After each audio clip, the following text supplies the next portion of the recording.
Another injury, another goalie injury at that. This bad luck is starting early. We're going to talk about that and the Ducks preseason games on this edition of Locked On Anaheim Ducks, part of the Locked On Podcast Network.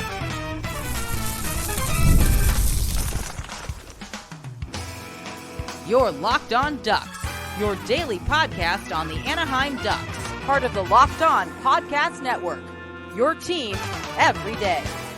Oh, boy. Here we go again. Hi, everyone. Welcome to Locked On Anaheim Ducks, part of the Locked On Podcast Network. I am your host, Jason Hernandez. I've been covering hockey for well over a decade full of injuries and losses. Today's episode is brought to you by FanDuel. Place your first $5 bet, and you'll get started with $200 in bonus bets, guaranteed. Visit FanDuel.com to get started. Let's get started with today's podcast. It's a sad one. It's a doozy because here we go again. I know injuries were a big storyline for the Ducks last season. Well, that is quickly becoming a storyline again this season because the Ducks are already dealing with goaltending injuries. We already have an injury to Tomas Suchanek, who is pretty much out for the remainder of the season with a torn knee. That is going to be a big downer for the Ducks organization this year because he was expected, Suchanek was expected to be the number one goaltender for San Diego. He was expected to be the number three goaltender, the de facto number three goaltender. In other words, if either Gibby or Dostal was hurt, then Suchanek would have slotted in as that backup for one of those two. Well, guess what? One of those two got hurt. John Gibson is out for 3 to 6 weeks.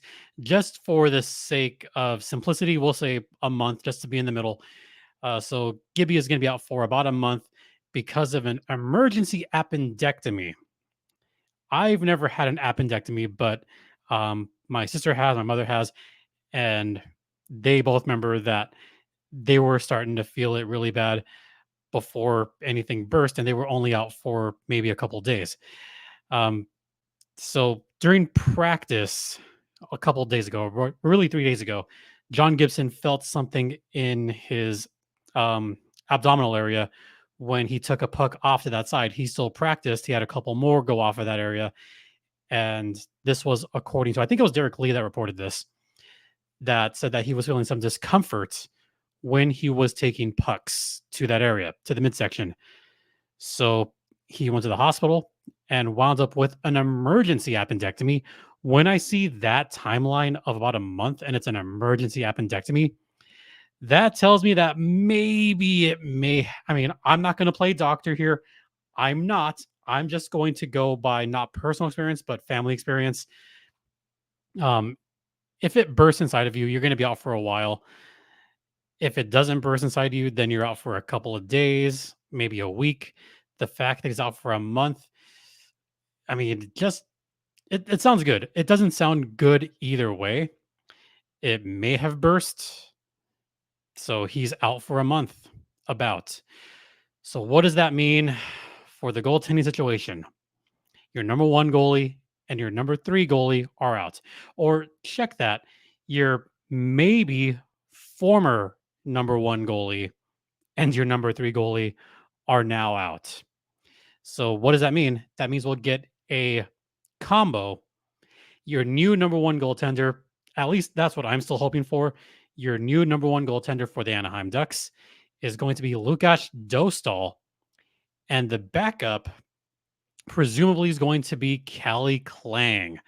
Clang was the number one starter for San Diego for the start of last season. He relinquished that number one spot to Suchanek, who really showed up at the second half of the season for San Diego.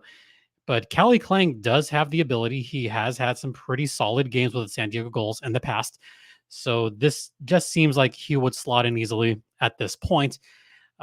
Even though Oscar Dansk has had some NHL experience, he's had some games he had some time with the Las Vegas Golden Knights. And he was also with Calgary the last two seasons primarily serving as the backup to Dustin Wolf. Talking with Shang Peng from San Jose News Now the other day, he indicated that Kelly Klang actually had some solid movement, and he looked pretty good. Um, he did mention that out of him and Dansk, he liked Dansk's game a little bit better. It was a little bit more polished. Klang had one that he probably wants back. There's still a little bit of rough edges with Kelly Klang. So he was saying maybe put Oscar Dansk in that number 2 spot in Anaheim just to have some, I guess, veteran like voices behind you trying to lead you. So I could see where he's going with that. And I could see, because Dansk has had NHL experience before, I could see why one might go that route. But considering that he is a bit older and Kelly Klang right now is looking like the better of the two goalies, I would say do what they did. Put Dostal as your starter and put Kelly Klang as your backup. And you'll have to ride that for the next month. The Ducks are going to have to. I mean, right now they have 4 healthy goaltenders in their organization, and that's it. Here's your goaltenders right now. You have Dostal as your number 1. You have Klang as your number 2. Your number 3, your main starter in San Diego, would be Oscar Dansk, who wasn't even signed a month ago. And that now leaves your backup in San Diego to be Butayets. That's your backup in San Diego. What does that leave for the ECHL? They're going to have to get some ATOs or some PTOs for those couple of weeks and just try to ride it out. I mean, honestly, what else can you do at this point when 2 of your top 3 goaltenders get hurt like that? There's not a whole lot you can do. And this wasn't an issue for Anaheim before. They used to have incredible goaltending depth even as soon as 3 years ago. I mean, 4 years ago, 5 years ago, the Ducks organization had incredible goaltending depth. When you had Gibby, you had Ryan Miller, you had Anthony Stolars. Remember Stoli, the goalie? He was a number 3 goalie at the time. And then you had a slew of great up-and-coming goaltenders that looked like they were going to be somebody. So the Ducks used to have a lot of great goaltending depth. Nowadays, that's where they're struggling quite a bit. And I think that's part of the reason why I don't think the Ducks are the number 1 prospect pool in the league anymore. That's where they're going to need help. So what to do? Just write it out for the next couple of months or weeks rather, and hope that Lukas Dostal emerges as a number 1 goaltender. This is Dostal's chance. If there was ever a chance for a goaltender to take over the number 1 goaltending spot, this is it. This is the big opportunity that Dostal has probably been waiting for. He is going to be the opening night starter. He is going to be the guy for those first few games. He is going to be the last line of defense. And with his movement, with his confidence level going up steadily, I think it's time. I think this is the time that he's going to take over that number 1 spot. And we'll see. All right, we're going to head into the first intermission right now. And we're going to talk about the last couple of games that the Ducks have played, or the Baby Ducks have played, between the San Jose Sharks. Stay locked in, folks. And now a brief word from Indeed. And folks, if you haven't used Indeed before, then you're missing out, because if you need to hire, you could use their matching and hiring platform with over 350 million global monthly visitors, according to Indeed data, and a matching engine. They will help you find quality candidates fast. And Indeed doesn't just help you hire faster. 93% of employers agree Indeed delivers the highest quality matches compared to other job sites, according to a recent Indeed survey. So join the more than 3.5 million businesses worldwide that use Indeed to hire great talent fast. And listeners of this show will get a $75 sponsored job credit to get your jobs more visibility at Indeed.com/locked-on. Just go to Indeed.com/locked-on right now and support our show by saying you heard about it here on this podcast. Indeed.com/locked-on. Terms and conditions apply. Need to hire? You need Indeed. We are also brought to you by the Game Time app. And folks, we are coming down to the last weekend of Major League Baseball. We also have baseball playoffs coming up. And we're in SoCal. The Dodgers are in the playoffs. In fact, the Los Angeles Dodgers have won the National League West, so they will get the first round bye. So, if you want to buy your NLDS tickets for the Dodgers, and by the way, there's also basketball coming up. Lakers preseason starts next weekend in Coachella Valley. You have Clippers preseason basketball. You have NFL football. Hockey's coming up, so you can get some Ducks tickets at Game Time. They got their flash deals, zone deals, and they've got their Game Time picks, which are even easier to find. They also have a Game Time guarantee, which means if you find a ticket price that is lower, then they will give you 110% of the difference. So download the Game Time app today and use code LOCKEDON NHL for $20 off your first purchase. Terms apply. Once again, that's LOCKEDON NHL for $20 off your first purchase. Terms apply. What time is it? Game time. Whew. Hey, welcome back to Locked On Anaheim Ducks, part of the Locked On Podcast Network. And you're still locked in with Jason Hernandez. We're still talking about the Ducks preseason. Let's talk about it. The last two games versus the San Jose Sharks, the first one on Tuesday taking place at the Shark Tank. I will preface by saying that I did not watch that game live. I had to go back and watch video, and also got some feedback from Shang Peng, who I mentioned on that one. That one took place at the Shark Tank, even though I was in the Bay Area. I was in the Bay Area, I'll admit, for Oakland A's baseball because that is no longer RIP Coliseum. But it didn't matter because it was mostly a bunch of rookies and mostly San Diego Gulls players on that first game at the Shark Tank on Tuesday. So how did it go? I mean, there was a whole lot of, I don't know what players they were going for. I don't know what lines they were going for. I kind of get what the Ducks were trying to do, trying to see who is going to emerge, pretty much. And there were some guys that emerged. I mean, Dansk looked pretty solid in net. Klang, like I mentioned, one that he probably wants back. Yeah, I'll just say that right now. Dansk looked better on this game. You also had some pretty solid lines for San Jose. Yeah. But you didn't have a certain guy. You didn't have a certain Macklin Celebrini. So what takeaways can you take from either team?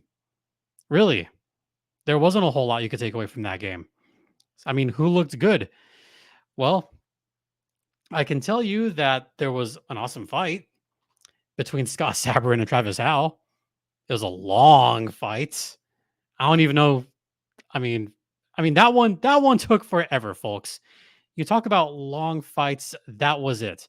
And there wasn't even like any like humongous punches thrown. I mean, Howe did get his mask off, and Sabourin did kind of push him around a little bit. I would call that one a draw. I mean, that was the best part of that one fight. But the Sharks got off to a fast start. Gushchin scored early on, and then Alex Wenberg on the power play, which was a good one for San Jose. So they were up early. And then it was just the young guys show after that for San Jose. But Anaheim came back strong. Carson Meyer scored for the Ducks off of just a really dumb looking bounce. It was dumb. So it's 2-1. And then after that, it was 2-2 when Igor Sidorov, who I have mentioned several times on this podcast as someone that's got a better shot than people anticipated, and he does look improved. So he tied it up 2-2. After that, there is one player that I do want to talk about that I feel like is kind of emerging a little bit. Once again, Brett Leeson.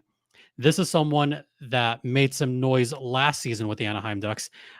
He was a player that I think pleasantly surprised a lot of folks when he finally got the call for Anaheim. His speed looks a little bit better. Shot looks a little bit better. I could tell that he really, really worked on his game this summer, and he is desperately trying to get one of those last spots in Anaheim. I don't think the spots for the Ducks are set in stone or even close yet. I could think of about 9 or 10 guys that are for sure going to be on Anaheim's roster. But Brett Leeson, I think, is going to be a player that is going to very quickly emerge out of all the rest of those guys. And he could be an opening night starter, or he could wind up being the 13th or 14th guy, but I could see it happening. So he looked good on this game, gave the Ducks a lead. And then Mark Pescic, the veteran Mark Pescic, who played in Calgary before and is probably going to make the San Diego Gulls roster. At this point of his career, he's probably going to be, for the rest of his career, an AHL type of guy that's going to bring some physicality, that's going to bring maybe some scoring, because that's exactly what happened, made it 4-2. After that, Jack Thompson scored to make it 4-3 San Jose. After that, it was pretty much the goaltending. It really was. While Klang didn't look the best, Dansk looked even better. And that was your final score. So the Ducks did win that one 4-3. There was some flashes of brilliance with some of the young guys that are probably going to make the San Diego Gulls. But the game that took place on Thursday night at the Pond, that was the one where I said, ooh, now we're going to start to see something pretty fun here. Because you had Jackson Lacombe in the game, you had Radko Gudas in the game, you had all kinds of just fantastic players. Leo Carlson was in there, Troy Terry was in there. So yeah, this was starting to look like the lineup that we were all kind of waiting for from Anaheim. And yeah, it looked good. It looked good. Cutter, Carlson, and Killorn. Yeah, I like the combo of Carlson and Gauthier. I'm fully on the Cutter Gauthier train here. Fully on it. In fact, I know I had that hot take that Cutter Gauthier is going to score a lot of points and he's going to be a Calder finalist. The more I see him play, the more I believe it, because I don't want to say scoring, but his scoring ability was on full display. So I'm going to talk about Cutter Gauthier for more than a couple of minutes, actually, because we're up against it. So we're going to head to the second intermission right now, and I'm going to talk about Cutter Gauthier and also what other players might emerge. Stay locked in. And now a brief word from FanDuel. And you know what? It is football season. And you know what, NFL fans? You can start the season with a big return on FanDuel, America's #1 sportsbook. When you get a hunch in the middle of a game, you can check out the latest stats, view live play-by-play, and so much more on the same page where you place your bets. You'll get started with $200 in bonus bets guaranteed when you place your first $5 bet. That's FanDuel.com. FanDuel is America's #1 sportsbook and the official sports betting partner of the Locked On Podcast Network. And please, folks, gamble responsibly. Welcome back to Locked On Anaheim Ducks, part of the Locked On Podcast Network. Once again, you're locked in with Jason Hernandez, talking about the last game between the Sharks and the Ducks. So I noticed that Shang Peng is pretty high on Cutter Gauthier. It's actually kind of funny because when we were out to dinner after Tuesday's game, I mentioned that Cutter Gauthier was kind of my dark horse pick to be a Calder finalist. He's like, all right, we'll see how he does on Thursday's game. And then he's like, yeah, this kid's got something. Like, he could wind up with a lot of points because he is fearless. He is not afraid to shoot the puck. How often did he shoot it? Try 11 times. Officially 11 shots on goal for Cutter Gauthier on this one. I think that a lot of shots for one person is 6, 7, 8. I've seen a couple of 9 shots. Maybe once in a while, I see someone with 10 shots on goal officially in a game. But for Cutter Gauthier to have, 12 shots, officially a dozen shots on goal, he is fearless. He's not afraid. And by the way, 17 shot attempts. Those are the ones that missed or were blocked. So only 5 misses or blocked shots. You know what? That's not bad. I mean, the shooting percentage looks terrible because 0 for 12, but he took almost half the Ducks' shots. Shots on goal on Thursday's game was 34-19, which is a very good sign. Yes, the Ducks did lose the preseason game in overtime, blah, blah, blah. It's preseason. It doesn't count. So what? I'm here to give you the good signs for that one. One of the best signs for this game was Cutter Gauthier, and it is not even close. He seemed like a man among boys for a couple of shifts there. Even getting some power play time. That was kind of cool to see. And honestly, a bit encouraging that he's already getting trust on the power play, and with good reason. Look, he already had a couple of brilliant passes during the power play where he can kind of turn around and just go back and forth. That's good. What else was really good about Cutter Gauthier's game, I noticed, was that he is not turning the puck over a whole lot by comparison to other young players recently. Um, I also loved Z's game last night. I loved that shot pass that he had for the Mason McTavish goal. And this was Luneau with a perfect cross ice pass to Zegras. And Z kind of did a little turnaround, kind of flipped it towards the net. Not exactly like a shot attempt, but it looked like a shot pass in fast motion. And McTavish just got the tip in and just got it just past the right stick. So that made it 1-0 Ducks. Just a brilliant play. Tristan Robbins did tie it up. Dostal looked good on this game, especially robbing Eklund in the second period. Just like a swipe, like get that S out of here. Get that ish out of here. Then after that, it was Leo Carlsson on the power play. So I want to talk about the power play for a minute.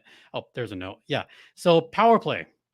I need to talk about Jackson Lacombe for a minute because he did a good job quarterback in the power play, keeping the puck in net or keeping the puck in play, keeping it so that the Ducks can kind of have a reset, but also got rid of the puck in just enough time where the defense isn't fully reset yet. The Sharks didn't get back to whatever it was they were trying to form on the penalty kill, and they just got caught. And that was a great pass from Lacombe to Leo Carlsson, who I still think is going to be one of those players that is going to completely emerge for the Anaheim Ducks. Talked about Cutter Gauthier emerging. Leo Carlsson, I think, is going to very much emerge big time. And we're going to see a big improvement. This his second season. Restrictions, I would guess, are going to be off. Last season, he was restricted in his gameplay where he was rested for load management for whatever reason. So he wasn't playing a whole lot of games for a time. I think Leo's ready to play about 70, 80 games this season, and he is ready to take over for this Ducks team. The shot is amazing. McTavish, still another great player. I wouldn't say he's going to emerge, but I think he's going to have another solid season for the Anaheim Ducks. So that's who I'm looking for to have another just solid season. Would it be out of bounds if I say Trevor Zegras is going to emerge when he was injured all of last season? Well, you know what? This is my podcast, so I'm going to say that. Trevor Zegras is going to emerge, but he's going to emerge in a big way. He will be one of the top 2 guys to lead the Ducks in scoring and goals this season. I could see him having a monster comeback season as long as he remains healthy. I could see that. Oh, yeah. On the other side, Luca Cagnoni. JD Young from Locked On Sharks is very high on some of the youth. Cagnoni is one of them. He got the game winner for the San Jose Sharks, making it 3-2 final score. So the Ducks lost that one. Oh, well. Also, the shootout. Cutter Gauthier wanted to play in the shootout, but then everyone kind of left. So that was a little bit weird. Hopefully that doesn't happen against the Los Angeles Kings in Ontario. So just very briefly before we wrap up, It is going to be Kings versus Ducks in Ontario on Saturday. The Kings are going to be without the services of Drew Doughty, and I think this is like national news for hockey, and it is the crosstown rivals. So I'd be remiss if I didn't bring this up before the tilt with the Kings. Drew Doughty's going to be out. He's going to be out month to month with a broken ankle. That was a gnarly looking injury. I didn't think it was that serious upon first glance, but now that I'm hearing that he's out month to month and it could be a while before he comes back, the Kings are in trouble, folks. This is going to be a time for the Ducks to kind of emerge in the standings. If there was ever a time, this is it. I know I had my preseason rankings that I had Vegas fourth. I had the Los Angeles Kings fifth in the division. Without Drew Doughty, that might actually happen. It really might, because the Kings don't have the depth that they used to. So we'll see how that kind of plays out on the face-off in Ontario taking place Saturday afternoon. I won't be there for that one. This will actually be the first time I missed that one. But you know what? Plenty of friends I know will. So I'll try to get one of them on the podcast over the weekend to talk about that Kings Ducks tilt. That's going to wrap it up for this podcast. I want to thank you all for sticking around. Thanks for listening and thanks for watching. Don't forget, this podcast is free and available across all platforms, including Stitcher, Spotify, Apple Podcasts, Google Podcasts, among others. You can follow me on Twitter X at StimpyJD. The show's Twitter X is at LO_Ducks. You could email me your questions at lockedonanaheimducks@gmail.com. And I'm going to open up the mailbag next week. So send in your questions to lockedonanaheimducks@gmail.com. I've got a backlog of questions and comments I just need to get to sit down and get to. So I'm going to plan on doing that. Once again, thank you all for your continued support. It is so greatly appreciated. For Locked On Anaheim Ducks, I'm Jason J.D. Hernandez saying have a great rest of the day. Please remember to be safe out there. Please be kind to one another. And Ducks, fly together. And please stay healthy, Ducks. No more injuries, please.